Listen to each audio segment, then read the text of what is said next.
Keith Pompey of Inquirer.com had a piece out there, and he was discussing how, while we've talked about De'Anthony Melton because of the back injury, not because of his performance on the floor of what he could get on the open market, but more, Derek, because of the back injury and how that may benefit the Sixers in a way where we looked at him possibly coming back on a one-year deal, low money because he didn't, we don't know, surgery on his back or recovery because of his back. Yeah. Maybe he wanted to stay here because he had the injury while he was here and dealing with it and getting it all done here. Whatever it is, the Sixers might benefit from him dealing with the back injury. But seeing a report like this out there where he could potentially get maybe the 4 years, or let's just say more than the 1 year, but as it was said, 4 years, maybe as high as $60 million. What do you think of that, man? $15 million annually for De'Anthony Melton with a bad back. No, 4 years, $60 million is complete lunacy, suggesting that there's no Looney chance. Tunes. There's absolutely zero chance.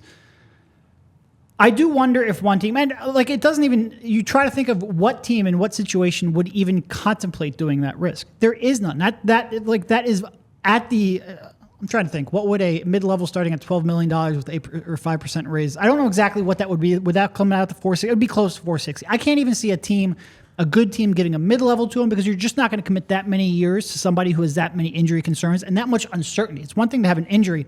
It's another thing to have so much uncertainty. We haven't seen this guy play consistent, regular basketball in a year and a half.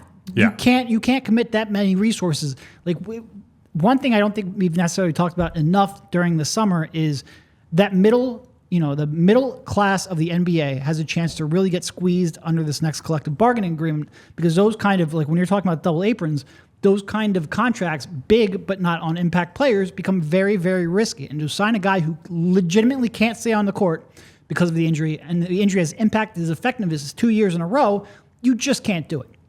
Might there be a team maybe that wants to give him a 1 year with maybe a partial guarantee on a second year that's more money than it would make sense for the Sixers? Absolutely, that could happen. Because for the Sixers, anything above the minimum, I don't think you can commit to, not because De'Anthony's not worth it, not even because the risk isn't worth it, but because of how that would then inhibit you on using the next, the remainder of your cap space. Like we've said a lot of times here over the last couple of weeks or months, I honestly don't know. The time is sort of blending together. But the Sixers, they have 3 players essentially under contract in Embiid, Maxi's cap hold, and Ricky Council.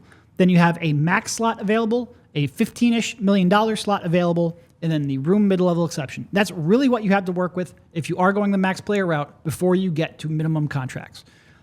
So if you use, let's say, $5 million or $8 million on a 1 year deal to De'Anthony Melton, it's not that De'Anthony isn't worth that. It's then he takes that $15 million cap space, cuts it in half. Yep. Yeah. And if you're going to do that, you have to be able to bank on De'Anthony being a contributor, and there's just no way that you can bank on De'Anthony being a contributor considering his injury status. So I just don't know, it's one thing to say De'Anthony as a player, maybe before the injury, could have been worth upwards of 4 years, $60 million. I could see that. It's another thing to make that statement, knowing what we now know, knowing the reality of the collective bargaining agreement, and asking yourself which teams would even contemplate taking that risk. I can't see it. I just can't see it.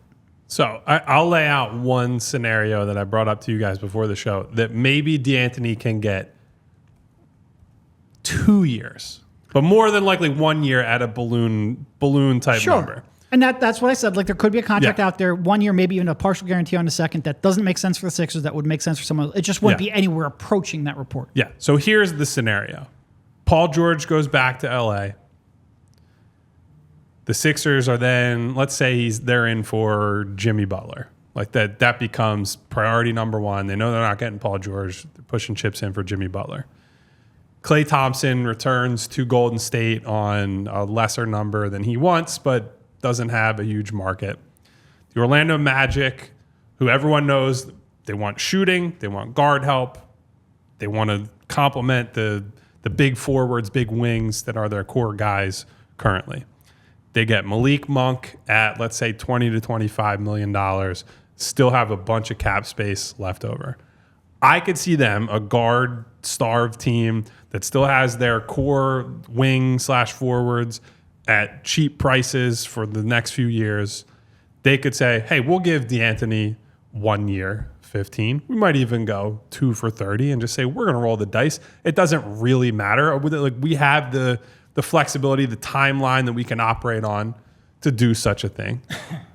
And even then, That team is not giving him 4 years. They are not. They might give him 4 years if you're going to do like a Hinkie special contract, right? Where it's like a rookie low, council yeah, contract. right, like yeah, a very low number, and you have non-guaranteed years, as you're talking about, Derek. And maybe in that, but that scenario, makes no sense for him. You're not locking it does yourself. not. So De'Anthony, I could see De'Anthony taking, if they give 1 for 15, certainly, yeah, like that's for a prove-it year for a guy who has not been healthy for a year and a half. You go somewhere where you're needed, where you're a good fit, where you have a chance to play a lot of minutes, where you have a chance to prove yourself and get that next deal, maybe that 4 for 60 type deal. But $15 million a year is what somebody like, I keep bringing him up on the show. It's what Kentavious Caldwell-Pope has been making the last couple of years. Guy who's been super durable, who's played for Denver in big moments in the playoffs, has been one of their most reliable role players. He's going to get that step up, I think, this offseason, maybe to like $20 to $25 million a year. But you're not, De'Anthony Melton cannot, if he gets 4 for 60 this offseason, I will not eat a shoe, but I will give a fucking standing ovation to his agent if he's able to get 4 for 60. And look, you guys know who watch this show, the people in our Discord, you guys certainly at the desk here with me, that I like De'Anthony. I think he's a valuable role player. Mm-hmm. If Great and guy, when fun he's to be around. healthy, Yep. good locker room presence, all that. Under no circumstances can the Sixers pay him real money this offseason. It doesn't matter if it's 1 year, doesn't matter if it's 4 years. They can't do it, and I would be shocked if he gets any kind of long-term commitment beyond basically a fake contract from another team. Yeah. And I feel bad for him because it's been mostly out of his control, right? When he's played, he's been part of super productive lineups. He obviously had the bad playoffs last season, or bad end of the playoffs, we should say. Game 6, man. Last season, that Game 6 performance.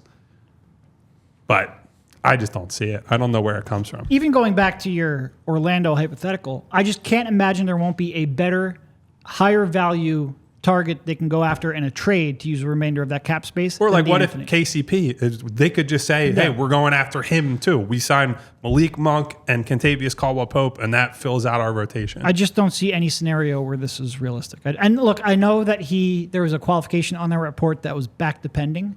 How are you going to prove your back is healthy over the summer when That's literally the trickiest injury when to you just try spent to... an entire summer trying to rest it to prove that it was healthy, and it didn't work. So I just don't know how you could prove that. And so JS in the chat said, let Melton walk. Well, no, you don't let him walk if you can get him for the price that the guys are talking about for him to come back on a cheaper deal, because the player, you like the player, it's the back. And that's what it is, the back. And if the money goes into that direction of that 4 potentially for 60, and that was more Bleacher Report than it was anything. It wasn't just, the Keith part of it from the Inquiry, was just putting it back out there from Bleacher Report as the report really came from. So it's not crazy talk to want to bring De'Anthony Melton back on that 1 year deal where you can get a good player at an okay price that fits underneath your salary cap, and the type of player he is. When he is on the floor, you don't have to let him walk if you can keep him at a decent number there. There's a lot of names being thrown out like Gary Harris and Kentavious Caldwell-Pope, where, to your guys' point, you can fit that stuff in there for that $15 million. So, and when you lay it out like that, Derek, of you have that max slot, you have that $15 million, and you have the exception that you have. If it's not a big time difference maker that you feel like is worth that $15 million, then you absolutely have to try to split that up because of the depth that you want on your roster. And you only have 4 players currently technically on the roster right now. The absolute most the Sixers can give him is a part of the room mid-level. Maybe you split that room mid-level into 2 players. Like 4 or 5. He gets support. But even that, I would just rather go out there and pursue it. But the problem with an $8 million player is it's not enough to get like someone who's anywhere approaching starting level, like you're talking about a bench reserve. So maybe you think, give me 2 rolls of the dice at a bench player at a little more than the minimum rather than 1. But even there, I think I'd probably just rather prefer the $8 million swing. Yeah, the place I keep coming back to, I'm 100% in agreement with you, Derek. You cannot go into next season relying on him as an important part of the rotation. If you can treat him as something like a lottery ticket and say, look, we bring you back on a very affordable deal. You've played in high leverage spots in the playoffs for us. You've been a starter. We know that you can come off the bench and be an impact guy. He was for the Sixers. He was for Memphis. That's been the part he's played for quite a long time now. There's certainly appeal to having him in general. To me, there's zero appeal if you have to pay real money to him. Because the thing with this team, and it is a part of the effect of building around Joel Embiid, you just can't, you can only have so many guys who are going into the season health risks, right? You need stability around him and without him, because you know basically every season he will miss time, and you need to have a level of stability. That was, as much as Joel's injury killed them, that 2-month stretch, the other thing is they couldn't put a consistent lineup on the floor every single night. It was guys are in and out and in and out and in and out and in and out. And you can't afford that. They need to have, this is our team. This is our identity. Someone will get hurt. Multiple guys will carry injuries throughout the year. But if you're going to bet on someone, it just can't be a guy who for half the season, they just didn't know what they could get from him, right? They tried to bring him back. He played 2 games, and now he's out another month. They try to come back, out another month. You can't have guys like that be one of your 5 to 6 most important people on the team. It just can't happen. I'm truthfully stunned that a report like this came out. I agree. did not expect. I thought everybody was in agreement that this is like, the guy's back has been fucked up for like 2 years at this point. I mean, hell, let's just go out and give Robert Covington the rest of that salary cap. Like what are we doing? Put him on a milk carton. He was gone for half the season. Yeah, we're going to give him 2 for 30, whatever it is. We all silly like the mayor.